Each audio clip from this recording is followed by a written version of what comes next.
Hello guys, and welcome to Rideshare, the Rideshare channel. My name is Serge, and in today's video I want to let you know my plans for working today, and I want to talk to you guys a little bit about the service I had to do to my vehicle today. If you guys are curious to find out how to do automotive maintenance, feel free to subscribe to either my main channel where I have any kind of vehicle, or if you have a Range Rover and you want Range Rover specific, then I have a Range Rover channel as well. So this is a recent video, and I literally just got done fixing my brakes on one side, front right, and I replaced the bearing and the rotor. I've done that all today. My parts came in at 1. Got everything done, took a shower, and right now it's slightly after 4 p.m. and I think I did a pretty good job, but there is a bonus that's going on. I need to do about 95 rides in order to claim it, slightly over $300. I'm gonna talk about that bonus in a future video. I don't know if it's gonna be possible for me to take that many people, but with all that being said, I will attempt it. I have till 5 in the morning, Monday morning, to get it done. So right now it's nearly 5 o'clock. I'm not available yet because I still got to drive to Charlotte. I'm gonna get a full tank of gas before I begin. I always do that. Man, the gas prices has went up by 25 cents per gallon. It hurts. it's a lot. Well, it's about like $4.80 now, when I was paying $4.39 sometime. Yeah. Wait a minute. What am I saying here? It's $3.80 for mid-grade. I don't even want to talk about the premium because technically I'm supposed to be putting premium in here, but $3.80, and I was putting in mid-grade at $3.27 to $3.40 here in South Carolina. And North Carolina is going to be a little bit more. I don't even fuel up in North Carolina. I just try to make it to South Carolina and fuel up. Yeah, I know I said 25 cents, and that's because about the difference between some gas stations, because all the gas stations are, fuel prices will vary. Because if I was paying $3.40, technically it went up by 40 cents. And that's quite a bit. It's definitely noticeable. But with that being said, guys, I don't know if you're surprised, but even though I've done this before, I'm a little bit surprised that I could do service on the vehicle on the Friday and still be able to go to work, because that's kind of like labor work, and then I'm leaving to basically drive for 12 hours. Well, be online for 12 hours, but realistically speaking, I'm going to be working about 15 hours because there's a 1 hour commute each way, and I'm not available right now because, guys, I've tried being available so many times coming from my home. Guys, there's just like nothing. I'm just like available for like no reason.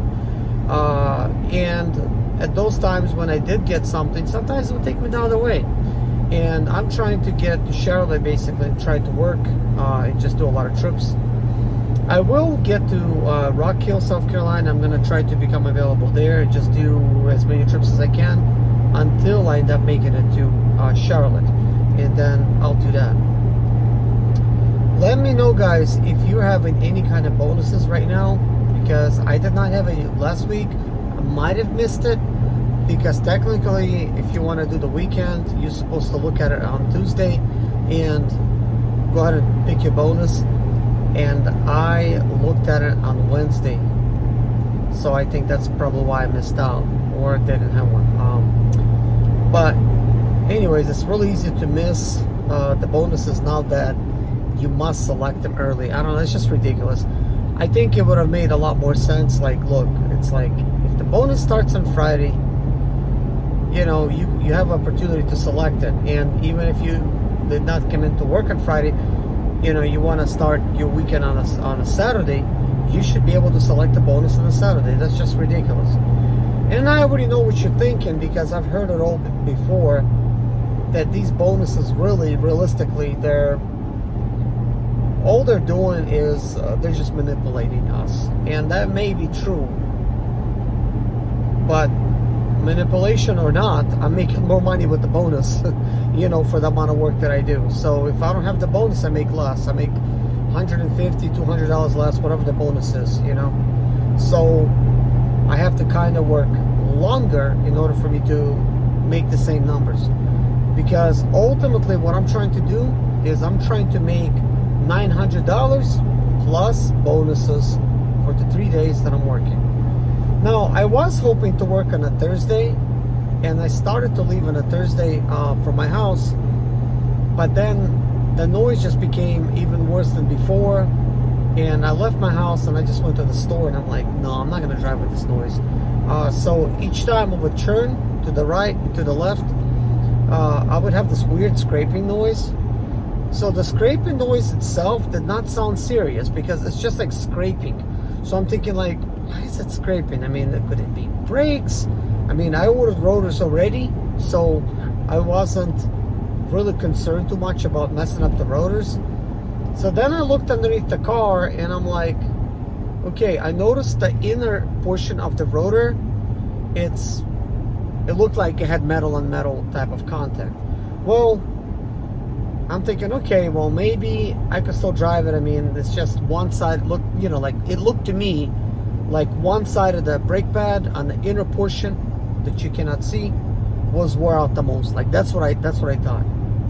So I'm thinking, okay, no big deal. I mean, I still had good brakes. The brakes was not squeaking, but anytime I turned, it was like, it felt like, and that's actually exactly what was happening, like the rotor was touching the brake shield. But I'm thinking, how can it do that, because normally when the bearing goes out, you're gonna hear some kind of grinding, you're gonna hear like this little road noise type of sound. Well, I don't have any of that. So the bearing got very loose, and it was just wobbling, like jiggly, and you'll be able to easily tell that by just lifting up a wheel. It's just gonna jiggle, I didn't even do that much, but once I removed my rim, I jiggled my rotor. After I removed the brakes, it was just jiggling. I'm like thinking, like, it's not supposed to do that, I mean, I do service in cars, but sometimes, some repairs are just different, I replaced the bearing at the BMW. It had a slight road noise, just a little road noise. Like, it was like not even much. It was just like there. So I replaced it. It almost sounds like tire noise. And the Nissan Altima, it was a little bit more like a small engine in a plane. It was making that type of sound. I replaced bearings there. But this Range Rover, it did not have any of that. The only thing that I did have was more like, it's like little vibrations at certain points, and kind of like, and it was making like similar sound, like sort of like if your tires are off balance, and these are 22s. So like, I would not even be surprised if I would have like some tire noise, because it's 22s. But yeah, that's the only thing I would hear, like a little wobble noise sound, and that's it. And I had my tires installed at Walmart, so Walmart, I paid them basically, for free balancing, and well, it's not free, it's kind of like warranty, balancing and rotation. Since I didn't buy the tires there, I don't have road hazard. Otherwise, I would have got the road hazard as well.